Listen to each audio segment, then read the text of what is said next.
প্রিয় ভাইয়া ও আপুরা, গত ভিডিওগুলো পর্যন্ত আমরা এই অধ্যায়ে মৌলের পর্যাবৃত্ত ধর্ম এবং কিছু বন্ধন নিয়ে আলোচনা করেছিলাম। আজকে থেকে আমরা কিছু ভিন্নধর্মী টপিক নিয়ে আলোচনা করব। তো প্রথমেই চলে আসছে সমযোজী বন্ধন গঠন। আমি তোমাদের সাথে রয়েছি আশিক শাহ। চলো শুরু করা যাক। সমযোজী বন্ধন গঠনে আমাদেরকে প্রথমে যে থিওরিটি জানতে হবে সেটি হচ্ছে যোজনী বন্ধন মতবাদ। এই যোজনী বন্ধন মতবাদের কয়েকটি নিয়ম রয়েছে। এই নিয়ম অনুযায়ী আমরা যে কোনো সমযোজী বন্ধন গঠন করতে পারবো।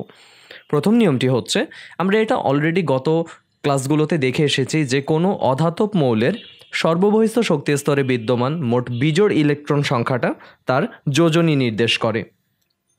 তাহলে উদাহরণস্বরূপ আমরা হাইড্রোজেনের ক্ষেত্রে দেখতে পাচ্ছি তার একটি ইলেকট্রন রয়েছে, অর্থাৎ তার একটি কক্ষপথ, একটি শক্তি স্তর, সেখানে একটি ইলেকট্রন রয়েছে যা বিজোড় অবস্থায় রয়েছে।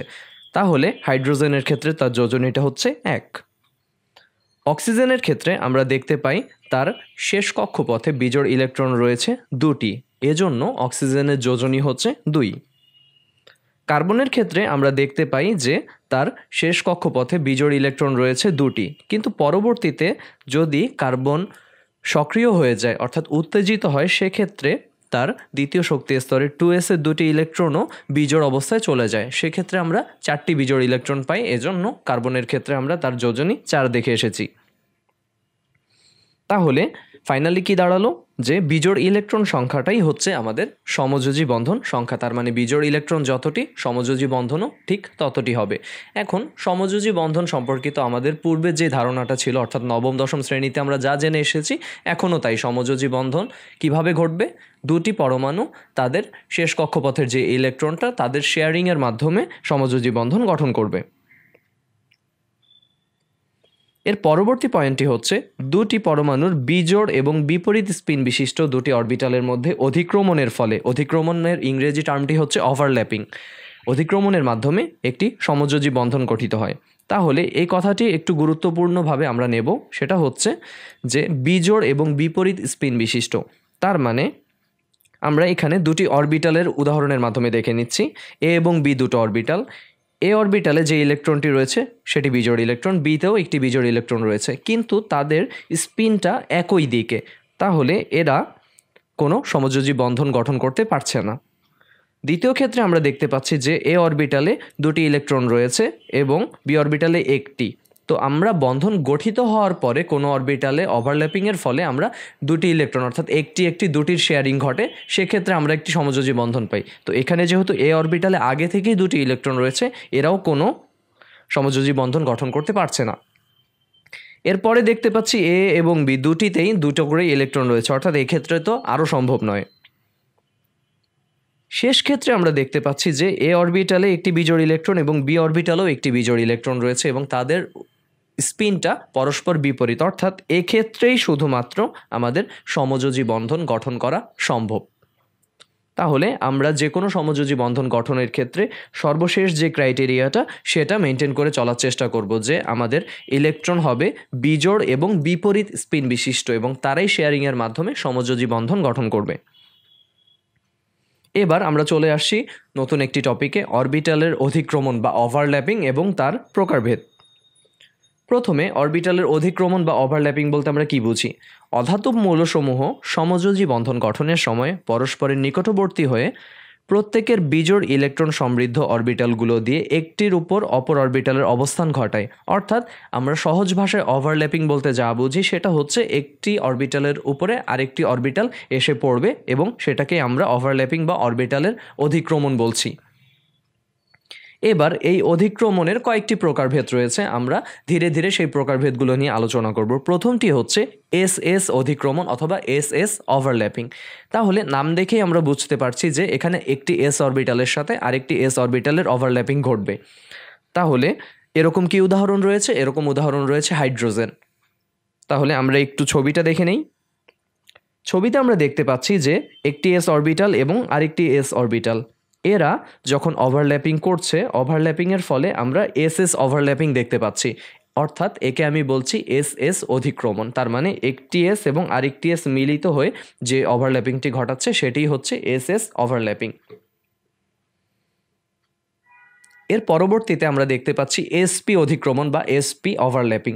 তাহলে আমরা নাম দেখেই বুঝতে পারছি যে এখানে কোনো একটা পরমাণুর এস অরবিটাল এবং অপর কোনো একটা পরমাণুর পি অরবিটালের অধিক্রমণ বা মিশ্রণ ঘটবে। এবং সবসময় আমাদের আগের যে ক্রাইটেরিয়া যোজনী বন্ধন মতবাদের শেষ পয়েন্টটা বিপরীত স্পিন এবং বিজোড় ইলেকট্রন হতে হবে। আমি প্রতিটি অধিক্রমণের সংজ্ঞায় সে কথাটি কিন্তু বারবার বলেছি যে পরমাণুর বিজোড় এবং বিপরীত স্পিন বিশিষ্ট পি অরবিটালের, এখানে যেহেতু এস একটা এবং পি একটা এজন্য এসপি এসেছে, তাহলে এই ক্রাইটেরিয়াটা আমরা মাথায় রাখবো। এবার চিত্রে আমরা দেখতে পাচ্ছি একটি এস অরবিটাল এবং পি অরবিটাল। আমাদের সবার মনে আছে আমরা দ্বিতীয় অধ্যায় শিখে এসেছিলাম যে পি অরবিটাল দেখতে ডাম্বল আকৃতির হয়। তাহলে একটি এস এবং একটি পি এর অধিক্রমণটা কিভাবে ঘটবে? এই যে এস অরবিটালটি, এই যে পি, তাদের ওভারল্যাপিং ঘটছে এই অংশটিতে। এবার এটাকে আমরা বলছি এসপি ওভারল্যাপিং। পিপি ওভারল্যাপিং বা পিপি অধিক্রমণ, এক্ষেত্রে বিজোড় ইলেকট্রন ও বিপরীত স্পিন বিশিষ্ট দুটি পি অরবিটালের মিশ্রণ ঘটবে বা অধিক্রমণ ঘটবে। তাহলে দুটি পি অরবিটাল তারা যখন মুখোমুখি এভাবে অধিক্রমণ করছে, অর্থাৎ এটিও ঘুরে গেল এটিও ঘুরে গেল, ঘুরে গিয়ে তারা এখানে চলে আসছে এবং এই জায়গাটিতে তাদের ওভারল্যাপিং বা অধিক্রমণটি ঘটছে, একে বলা হচ্ছে পিপি ওভারল্যাপিং। এরপরে শঙ্কর অরবিটালের অধিক্রমণ। শঙ্কর অরবিটাল সম্পর্কে আমরা পরবর্তী ক্লাসে খুব বিস্তারিতভাবে আলোচনা করব। এখানে আমরা 3 ধরনের শঙ্কর অরবিটালের অধিক্রমণ দেখাচ্ছি। শঙ্কর অরবিটালের অধিক্রমণ আরও বিভিন্ন ধরনের হতে পারে। তাহলে আমরা উদাহরণটা একটু দেখে নিই। প্রথমে দেখতে পাচ্ছি আমরা sp3 এবং s অধিক্রমণ। এটা কীরকম? এখানে আমরা হলুদ রঙের যে অরবিটালগুলো দেখতে পাচ্ছি প্রতিটির নাম হচ্ছে sp3 অরবিটাল। ভাইয়া এটা কি ধরনের অরবিটাল? এটা আসলে সংকরণের মাধ্যমে সৃষ্টি হয়েছে। একটি এস এবং 3টি পি মিশ্রিত হয়ে নতুন 4টি অরবিটাল সৃষ্টি করে, যাদের প্রত্যেকের নাম হয় sp3। কেন? কারণ একটা এসের এবং 3টা পি এর কন্ট্রিবিউশন তাদের মধ্যে থাকে। আচ্ছা, তাহলে এই হলুদ কালারের অরবিটালগুলোকে আমরা বলছি sp3 অরবিটাল। তাদের সাথে আবার হাইড্রোজেনের অধিক্রমণ ঘটছে। হাইড্রোজেনের কোন অরবিটালটি রয়েছে? 1s1, অর্থাৎ একটি ইলেকট্রন বিশিষ্ট 1s অরবিটাল। তাহলে এই যে ওভারল্যাপিংটুকু আমরা দেখতে পাচ্ছি কালো দাগে, হলুদ এবং সবুজের মাঝের যে অংশটুকু, এখানকার ওভারল্যাপিংটি হচ্ছে সেটা sp3 এবং s অধিক্রমণ। তাহলে sp2p আবার sp2 অধিক্রমণ, এগুলো আমরা পরবর্তী ভিডিওগুলোতে দেখতে পাবো বিস্তারিতভাবে। সবশেষে আমরা দেখতে পাচ্ছি অসংকরিত অরবিটালের অধিক্রমণ। যৌগ গঠনের সময় অসংকরিত অরবিটালগুলো অধিক্রমণ হয়ে থাকে, এভাবে তারা পাই বন্ধন গঠন করে। তাহলে আমরা একটু উদাহরণটা দেখে নিই। আমরা পাই বন্ধন নিয়ে পরের স্লাইডেই ব্যাখ্যা দিব। তাহলে এখানে আমরা দেখতে পাচ্ছি যে একটা যৌগ রয়েছে যেখানে এই যে বন্ধনটা, এই যে ওভারল্যাপিংটা, এটা হচ্ছে মুখোমুখি। যখন মুখোমুখি অথবা 180 ডিগ্রি কোণে ওভারল্যাপিংটা ঘটবে তখন তাকে বলা হয় সিগমা ওভারল্যাপিং বা সিগমা বন্ধন। আর যখন এই যে একটা অরবিটাল এবং এই যে একটা অরবিটাল, এই দুইটা অরবিটালে যখন পাশাপাশি ওভারল্যাপিং ঘটবে, অনেকে বলতে পারো যে ভাইয়া এদের মধ্যে তো দূরত্ব অনেক, পাশাপাশি কিভাবে ওভারল্যাপিং ঘটবে? আসলে এই ছবিগুলো আমরা ইলেকট্রনিক মাইক্রোস্কোপ দিয়ে অনেক বড় করে অনেক জুম করে দেখি, এগুলো খুবই কাছাকাছি অবস্থান করে। তো তখন এখানকার ইলেকট্রন মেঘ আর এখানকার ইলেকট্রন মেঘ যখন তাদের কাছাকাছি আসে, এখানে একটা দুর্বল বন্ধনের সৃষ্টি হয় যাকে আমরা বলি পাই বন্ধন। এবং আমরা সবসময় মনে রাখবো এই পাই বন্ধনটা ঘটে অসংকরিত অরবিটালের ক্ষেত্রে।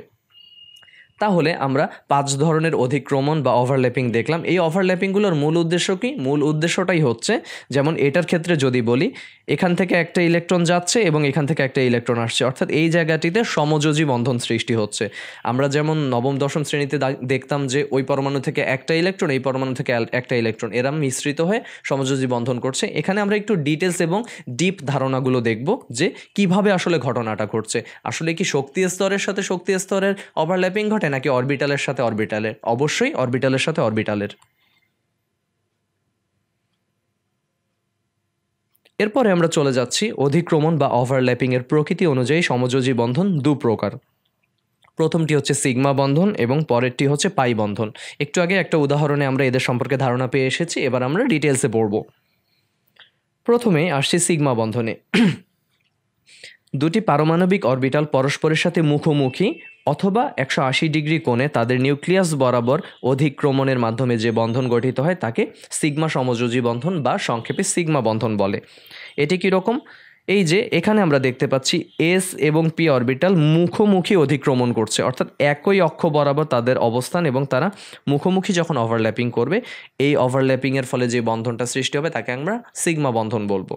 আবার এখানেও দেখতে পাচ্ছি যে একটি পি অরবিটাল আরেকটি পি অরবিটাল মুখোমুখি অধিক্রমণ করছে একই অক্ষ বরাবর। এই ধরনের অধিক্রমণকে, এই ধরনের সৃষ্ট বন্ধনকে আমরা বলতে পারি সিগমা বন্ধন। যেমন ক্লোরিন পরমাণুর ক্ষেত্রে আমরা চিন্তা করতে পারি, ক্লোরিনের ক্ষেত্রে তার শেষ কক্ষপথের পি এবং অপর ক্লোরিনের শেষ কক্ষপথের পি মুখোমুখি যে বন্ধনটা করছে এটাই হচ্ছে আমাদের সিগমা বন্ধন।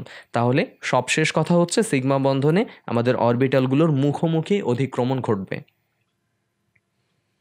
এরপরে আমরা চলে আসছি পাই বন্ধনে। দুটি পরমাণুর সমান্তরাল অক্ষ বিশিষ্ট দুটি অরবিটালের অধিক্রমণের মাধ্যমে যে বন্ধন গঠিত হয় তাকে পাই সমযোজী বন্ধন বা সংক্ষেপে পাই বন্ধন বলে। একটু আগে আমরা উদাহরণে দেখে এসেছিলাম যে অসংকরিত অরবিটালের মধ্যে আমরা পাই বন্ধন দেখতে পাবো। এখন কথা হচ্ছে অসংকরিত অরবিটাল কি? যে অরবিটালগুলো সংকরণে অংশগ্রহণ করে না তারাই অসংকরিত অরবিটাল। পরবর্তী ভিডিওতে আমরা সংকরণ নিয়ে যখন বিস্তারিত আলোচনা করব আমরা দুটো অর্থাৎ সংকরিত এবং অসংকরিত দুই ধরনের অরবিটাল নিয়ে বিস্তারিত আলোচনা করব এবং বুঝতে পারবো। এখানে জাস্ট আমি বলে রাখি যে এইটি এবং এইটি এরা দুটি হচ্ছে অসংকরিত অরবিটাল এবং এই অরবিটালের ইলেকট্রনটি এখানে রয়েছে অর্থাৎ লাল দাগযুক্ত, লাল পয়েন্ট যুক্ত। এই অসংকরিত অরবিটালেও এখানে ইলেকট্রনটা রয়েছে। যখন তাদের একই দিকে অবস্থান থাকে এখানকার ইলেকট্রন মেঘ এবং এখানকার ইলেকট্রন মেঘ পরস্পরের কাছাকাছি এসে একটি বন্ধন গঠনের চেষ্টা করে। এই বন্ধনটিকে আমরা বলছি পাই বন্ধন। আবার মনে করো এই ইলেকট্রনটি এবং এই ইলেকট্রনটি এরা নিচের দিকে থাকতো যদি, তখন তারা কি এই দিকে পাই বন্ধন করতে পারতো? তো আমরা সম্ভাব্য দুইটা পজিশনই দেখাই যে হয় এদিকে পাই বন্ধনটা হতে পারে অথবা এদিকে হতে পারে। আসলে এখানে পাই বন্ধন দুটি নয়, পাই বন্ধন একটিই পসিবল। এবং তাহলে আমার মূল কথা কি পাই বন্ধনের? সবসময় মনে রাখবো পাই বন্ধন ঘটে অরবিটালের পাশাপাশি ওভারল্যাপিং বা অতিক্রমণের ফলে। এবার সবশেষে আমরা যে জিনিসটি দেখে নেব সেটি হচ্ছে সিগমা ও পাই বন্ধনের মধ্যে পার্থক্য। এটি পরীক্ষার জন্য খুবই গুরুত্বপূর্ণ, এটি অনুধাবনমূলক প্রশ্নে বারবার এসে থাকে। প্রথমে আমরা সংজ্ঞা দিয়ে পার্থক্যটা বোঝানোর চেষ্টা করব। সংজ্ঞায় সিগমা বন্ধনে আমরা অবশ্যই উল্লেখ করব যে এখানে মুখোমুখি বা 180 ডিগ্রি কোণে একই অক্ষ বরাবর যেই অধিক্রমণটা ঘটবে সেটা হচ্ছে সিগমা বন্ধন। আর পাই বন্ধনের ক্ষেত্রে পাশাপাশি যখন অরবিটালের অধিক্রমণ ঘটবে তখন আমরা তাকে বলবো পাই বন্ধন। এরপরে দৃঢ়তার ক্ষেত্রে সিগমা বন্ধনটি পাই বন্ধনের তুলনায় অধিক দৃঢ় বা শক্তিশালী, আর বিপরীতভাবে পাই বন্ধনটি অপেক্ষাকৃত কম শক্তিশালী বা কম দৃঢ়। এর কারণটি হচ্ছে যখন আমি মুখোমুখি বা 180 ডিগ্রি কোণে সামনাসামনি অধিক্রমণটি করব সেক্ষেত্রে আমার অধিক্রমণের পরিমাণটা বেশি থাকে, সেক্ষেত্রে বন্ধনের দৃঢ়তাটাও তাই বেশি চলে আসে। পাই বন্ধনের ক্ষেত্রে পাশাপাশি ওভারল্যাপিংয়ের ফলে আমি সঠিক পরিমাণে বা খুব বেশি পরিমাণে ইলেকট্রনকে পরস্পরের সাহায্যে আকর্ষিত করতে পারি না, অর্থাৎ পাশাপাশি যতটুকুই আমি পাই ওখানেই একটা দুর্বল বন্ধন সৃষ্টি করে ফেলি। এবার 3 নম্বর পয়েন্টে আসছে অধিক্রমণের পরিমাণ। একটু আগে বললাম সিগমা বন্ধনের ক্ষেত্রে আমার ওভারল্যাপিংয়ের পরিমাণটুকু বেশি থাকে, যেটা পাই বন্ধনের ক্ষেত্রে অনেক কম থাকে। এবং 4 নম্বরে আমরা অধিক্রমণের দিকের ক্ষেত্রে বলছি যে সিগমা বন্ধনটা ঘটছে অক্ষ বরাবর। একটি ছবি দিয়ে আমরা ব্যাখ্যাটা করব বা উদাহরণটি দেব। আর পাই বন্ধনের ক্ষেত্রে দেখতে পাচ্ছি যে অসংকরিত যে অরবিটালটা থাকে তাদের পাশাপাশি যেই অধিক্রমণটি ঘটবে, এখানে বলা হচ্ছে অক্ষের মাঝামাঝি, একই কথা। তাহলে পাই বন্ধন থাকবে সবসময় পাশাপাশি অর্থাৎ অক্ষের মাঝামাঝি অংশটাতে, আর আমাদের সিগমা বন্ধনটি থাকবে ঠিক অক্ষ বরাবর। তাহলে এই ছিল আমাদের অরবিটালের অধিক্রমণ নিয়ে সংক্ষিপ্ত আলোচনা। এই আলোচনাটি খুবই গুরুত্বপূর্ণ কারণ আমরা সংকরণ যখন পড়ব, অর্থাৎ পরবর্তী ভিডিও থেকে আমরা সংকরণ টপিকটি পড়া শুরু করব, যেটি এই অধ্যায়ের অনেক গুরুত্বপূর্ণ একটা টপিক। এটি পড়ার জন্য আমাদের ওভারল্যাপিংয়ের ধারণাটি খুবই গুরুত্বপূর্ণ। তো তাহলে আজকে তোমাদের ভিডিও ক্লাস এই পর্যন্তই। পরবর্তী ভিডিও ক্লাসের দেখার আমন্ত্রণ জানিয়ে আজকে এখানে শেষ করছি। আল্লাহ হাফেজ।